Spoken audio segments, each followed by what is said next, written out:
పప్పుని గ్రైండర్లోనే కాకుండా మిక్సీలో గ్రైండ్ చేసుకున్నా కూడా వడలు చాలా ప్లఫీగా వస్తాయి. ఒక గ్లాస్ మినప్పప్పు 4 నుండి 5 గంటలు నానబెట్టుకోవాలి. మిక్సీ జార్లో వేసుకోవాలి.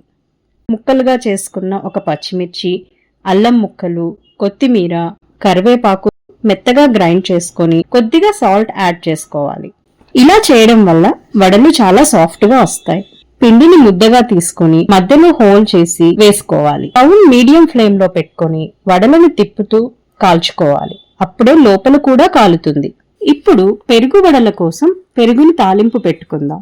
ఆయిల్ వేడి అయ్యాక పచ్చిశనగపప్పు, మినప్పప్పు, ఆవాలు, జీలకర్ర, పచ్చిమిర్చి, అల్లం, కరివేపాకు, కలర్ కోసం కొంచెం పసుపు వేసుకోవాలి. ఇలా ఫ్రై చేసిన తాలింపుని చల్లారిన తర్వాత పెరుగులో వేసుకోవాలి. ఇలా వేసుకున్న వడలను సాల్ట్ వాటర్ లో వేసుకొని ఒక 10 మినిట్స్ ఉంచాలి. ఇప్పుడు నీటిలో నానబెట్టిన వడలను పెరుగులో వేసుకొని 1 గంట పాటు ఉంచి టేస్ట్ చేస్తే పెరుగు వడలు ఎమ్మీగా సాఫ్ట్ గా ఉంటాయి.